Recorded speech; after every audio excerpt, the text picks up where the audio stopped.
तो स्वागत है आपका अपना चैनल सम्राट सीईडी पे। पिछले लेक्चर में हम स्टील के बारे में कुछ पढ़ा दिए हैं, उसी टॉपिक को आगे बढ़ाते हुए चल रहे हैं। देखिए, उसमें पिछले वाले लेक्चर में हम नॉर्मल रिवेट और ये ग्रॉस डायमीटर ऑफ रिवेट बताना भूल गए थे, तो इसको यहाँ पे बता दे रहे हैं। देखिए दोनों में अंतर क्या होता है।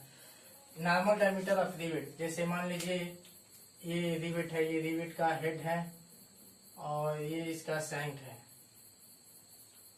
तो किसी स्टील कनेक्शन में जब ये रिवेट नहीं लगा होता है तो उस समय का जो इसका डायमीटर होता है वो डी होता है।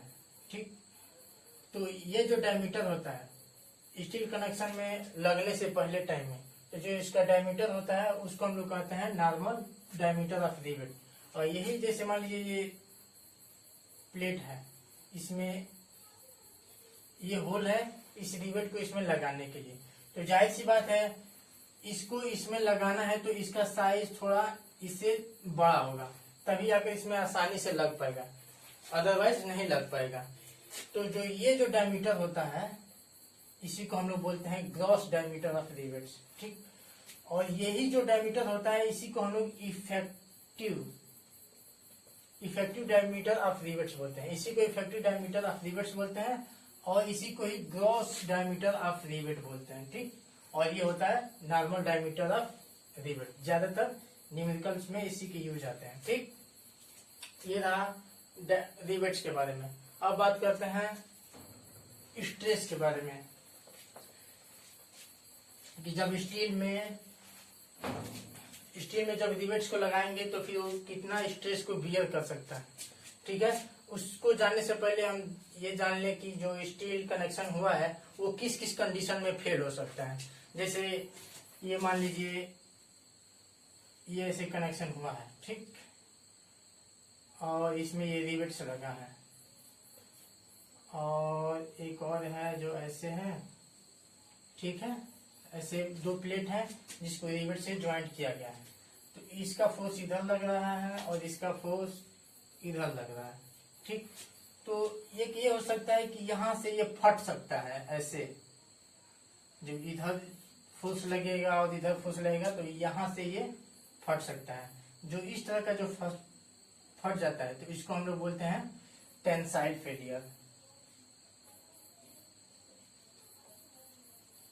ठीक, एक इस कंडीशन में फेल हो सकता है। दूसरा ये हो सकता है कि ये क्या हो कि जैसे मान लीजिए ये प्लेट है, एक और प्लेट ऐसे लगा हुआ है, ठीक, और इस पे रिवेट लगा हुआ है।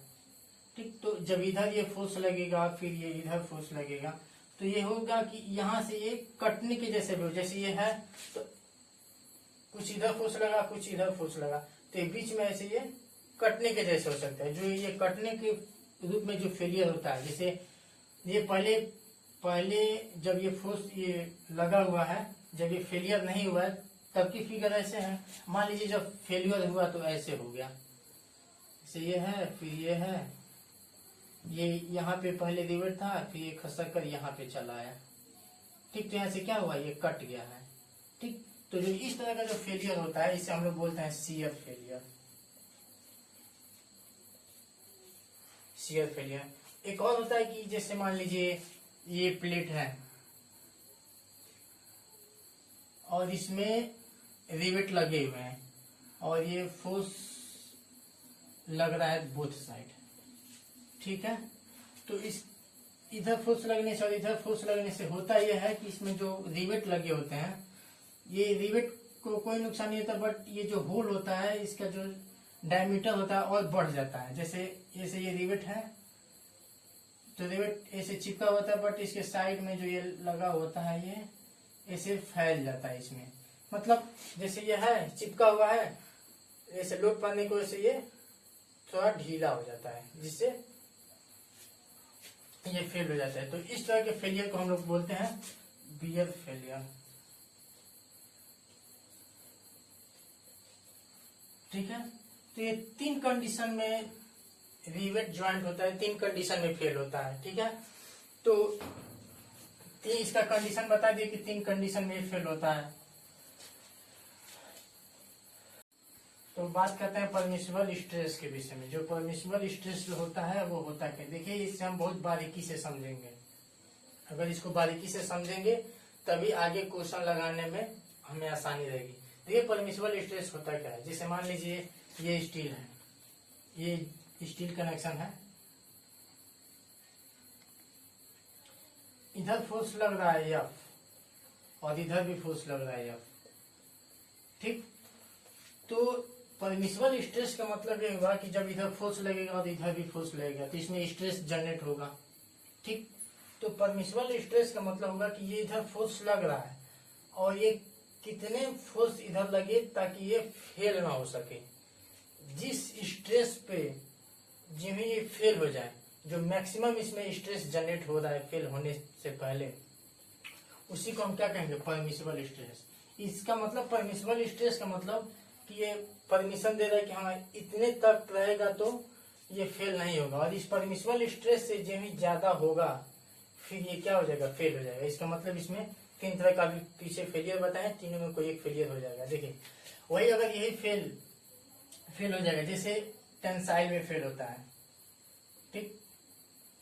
तो जो टेंसाइल में फेल होगा तो उसके लिए जो परमिसिबल स्ट्रेस होता है उसको हम डिनोट करते हैं FT से, ठीक। वही अगर शियर में फेलियर होता है, ठीक, तो उसको हम लोग उसके लिए परमिसिबल स्ट्रेस जो होता है वो FS उसको डिनोट करते हैं, ठीक। वही अगर बियरिंग में फेल करता है तो उसके लिए जो परमिसिबल स्ट्रेस होता है उसे हम FB से डिनोट करते हैं, ठीक। और इसका जो वैल्यू होता है वो स्टील के ऊपर डिपेंड करता है कि वो किस ग्रेड का स्टील है, माइल्ड स्टील है कि Fe415 है या Fe500 है। जिस तरह का रहेगा उस हिसाब से इसकी वैल्यूज अलग अलग रहेगी, ठीक है। अब इसके कुछ वैल्यू निकालना पड़ेगा।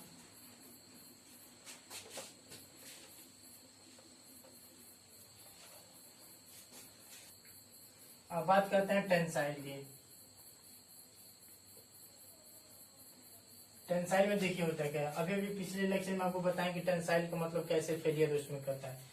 तो देखिए इसको बहुत बारीकी से समझिएगा आप लोग। जैसे मान लीजिए ये आपका ज्वाइंट है, ठीक, और ये भी है और इसमें एक रिवेट लगा हुआ है, ठीक है। अब इसका जब टॉप व्यू बनाएंगे तो ऐसा बनेगा, ऐसे अब टॉप व्यू पूरा क्लियर नहीं बना रहे हैं। जैसे ये रिवेट हुआ, फिर ये रिवेट हुआ और ये रिवेट हुआ, होगा ये कि इसमें यहाँ पे क्रैक कर जाएगा, ठीक, टेंसाइल फेलियर में। अब देखिए, और ये जो है रिवेट का सेंटर है, ठीक। अब इसका अगर हम इधर फिगर बनाए तो इसकी जो मोटाई होगी ऐसे होगी, देखिए बारीकी से समझिएगा। और ये रिवेट का एक खांचा है, फिर ऐसे करके फिर ऐसे होगा, ठीक। फिर ये रिवेट के लिए जगह है, फिर ऐसे होगा, फिर ये ऐसे होगा, ठीक। और इसमें ये रिवेट लगा हुआ है। अब देखिए अगर हम आपको बताए थे कि जो यहां से और यहाँ की जो बीच की जो डिस्टेंस होती है वो P होती है, और इसका जो डायमीटर होता है वो अभी भी बताए, ग्रॉस डायमीटर लेते हैं, ये ग्रॉस डायमीटर D है, ठीक। और देखिए ये फेल हो रहा है बस इतनी दूर तक, तो आपको हम बता दें कि जो इसके लिए फेल होने के लिए जो मैक्सिमम फोर्स होगा P for tensile, PT equal to क्या होता है, स्ट्रेस इनटू एरिया। देखिए और टेंसाइल के लिए स्ट्रेस हम पहले बताए हैं कि उसको हम किसे डिनोट करते हैं, FT से, टेंसाइल के लिए, ठीक। अब बात रही एरिया के लिए। देखिए एरिया के लिए जो यहाँ है इसके और इसके बीच की जो डिस्टेंस है वो P है, और हमें बस कितना का चाहिए, इतने का चाहिए, ठीक है। और इसका डायमीटर D है। देखिए इसके सेंटर से लिया जाता है, फिर इसके सेंटर से, तो इसका हाफ और इसका हाफ दोनों मिलकर एक रिवेट के डायमीटर के बराबर हो जाएगा। इसका मतलब जो ये जो डिस्टेंस होगा वो कितना हो जाएगा, P माइनस D। जैसे ये एक रिवेट है, इसका टोटल डायमीटर D है, इसका हाफ और इसका हाफ मिलकर एक रिवेट के बराबर हो जाएगा, ठीक, जब एक रिवेट के बराबर होगा तो इतना माइनस हो जाएगा, और ये जो फेलियर वाला जो लेंथ है वो P माइनस डी हो जाएगा, और इसकी कुछ मोटाई होगी, T मोटाई होगी। तो बात करेंगे इसके एरिया के लिए। एरिया अगर हमें निकालना है तो एरिया कैसे निकलेगा, A equal to P minus D, यह लंबाई हो गई और इसकी मोटाई T हो गई। अब इसी फार्मूले को हम लाकर इसमें रख देंगे, Ft हो गया स्ट्रेस इसके लिए, और इसके बाद ये हो गया P minus D into T. अब ये Pt हो गया Ft P minus D into T.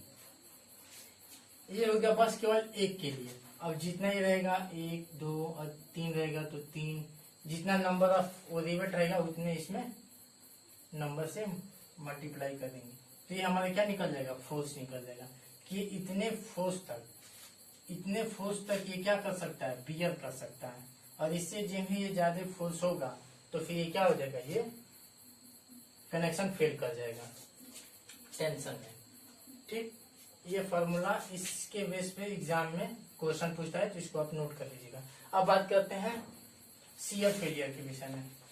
देखिए करते हैं शियर के बारे में। शियर फेलियर में क्या होता है, शियर फेलियर, देखिए शियर फेलियर में हम बताए हैं कि होता क्या है इसमें कि रिवेट जो होता है, रिवेट जैसे स्टील कनेक्शन है, ये इसमें रिवेट लगा हुआ है, तो इसमें होता यह है कि यहाँ से जो रिवेट है यहाँ से कट जाता है, जैसे ये है ऐसे इसको काट दिया जाए तो ये इस तरह का होता है। अब देखिए इसका जो परमिसिबल स्ट्रेस होता है उसे हम किसे डिनोट करते हैं, Fs से। ठीक, अब इसके लिए जो मैक्सिमम जो फोर्स होंगे, जो मैक्सिमम फोर्स होगा वो कितना होगा उसको हम लोग डिनोट कर दे रहे हैं P, और ये क्या है शियर है, तो शियर है तो PS कर दे रहे हैं। ठीक, PS की स्ट्रेस इंटू एरिया, इसका स्ट्रेस के लिए तो ये माने हैं Fs, जिसका वैल्यू दिया रहेगा, या फिर हमें पता होगा कि ये कौन सा स्टील लगा हुआ है या फिर किस ग्रेड का ये रिवेट लगा हुआ है, उस हिसाब से इसका वैल्यू होगा। उसके बाद से इसकी एरिया की बात करें, देखिए इसमें कौन सा एरिया लगेगा, इसमें ये जो रिवेट है रिवेट कट रहा है, रिवेट कट रहा है, इसका मतलब इसका जो एरिया लगेगा इस रिवेट का क्रॉस सेक्शनल एरिया रहेगा। क्रॉस सेक्शनल एरिया का मतलब ये ऐसे सिलेंड्रिकल शेप का होगा ऐसे, और इसका जो डायमीटर है D है, तो इसका एरिया का फार्मूला आपको पता होगा π/4d²। ठीक, तो इसी एरिया को हम क्या करेंगे, इसमें ला देंगे π/4 × d²। हाँ ये बात है ना कि जो D है वो ग्रॉस डायमीटर है ना कि नॉर्मल डायमीटर है। ठीक है, ये आपका फार्मूला हो गया PS = Fs × π/4 × d²। ठीक है, अब देखिए अगर एक रिवेट लगा है तो फिर यही फार्मूला रहेगा। अगर 2 3 4 ऐसे रिवेट लग सकते हैं तो नंबर ऑफ रिवेट को इसमें मल्टीप्लाई कर देंगे तो ये हमारा टोटल निकल जाएगा। इस फार्मूले से हमें ये निकल जाएगा, ये सबकी वैल्यू पुट करने से जो ये जो वैल्यू आएगा वो यह बताएगा कि यह कनेक्शन शियर फेल्योर में इतने वैल्यू तक उसको बियर कर सकता है। अगर उससे ज्यादा वैल्यू आती है तो इसका मतलब वो क्या कर जाएगा, फेल कर जाएगा। ठीक, इसी प्रकार अब आते हैं बियरिंग फेलियर में। बात करते हैं बियरिंग फेलियर के बारे में। तो जैसे कि यहाँ पे बट जॉइंट का फिगर हम बना दिए हैं पहले से ही। तो देखिए जो बट जॉइंट है इसमें हम बताएंगे बियरिंग फेलियर कैसे होता है और इसका फॉर्मूला कैसे ड्राइव हुआ है। देखिए मान लीजिए इधर फोर्स लग रहा है F इधर और इधर फोर्स लग रहा है F इधर। ठीक, अब देखिए बियरिंग फेलियर होगा क्या, जैसे अगर इस साइड का फोर्स लग रहा है तो ये इस साइड का ये क्या होगा, मतलब इसके जो सरफेस होगा, सरफेस इस पे से सरफेस और इस प्लेट की जो बीच का जो कांटेक्ट है वो थोड़ा हट जाएगा, इससे थोड़ा कंटेंट जो है थोड़ा दूरी पे हो जाएगा, इसे थोड़ा सा, जिससे क्या होगा ये इस साइड में ढीला हो जाएगा। ठीक है, तो बियरिंग स्ट्रेंथ देखिए कैसे निकालते हैं इसका। बियरिंग स्ट्रेंथ, तो बियरिंग स्ट्रेंथ निकालने के लिए सबसे पहले परमिसिबल स्ट्रेस होगा और इसके बाद से एरिया होगा। तो परमिसिबल स्ट्रेस बता चुके हैं कि इसके लिए एफ बी होगा और इसका मान जिस तरह का ये जिस ग्रेड का स्टील होगा उसके हिसाब से यहाँ पे इसकी वैल्यू होगी। और बात करते हैं एरिया की, तो देखिए इसका जो डायमीटर है डी है।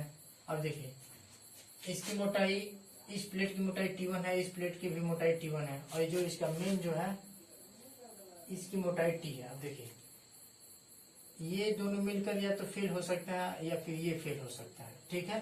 तो ये और ये दोनों को ऐड कर देंगे तो 2T1 हो जाएगा, या इसके लिए इसका लेंगे तो इसका T1 हो जाएगा, T होगा, सॉरी केवल T होगा।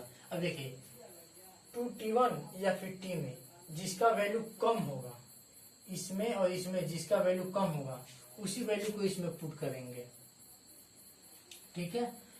जैसे मान लीजिए 2T1 कम है तो 2 इंटू T1 इंटू, अब देखिए इसका जो डायमीटर ले लेंगे D से मल्टीप्लाई करेंगे तो ये जो वैल्यू आएगी ये क्या हो जाएगा, बियरिंग स्ट्रेंथ हो जाएगा, ठीक है।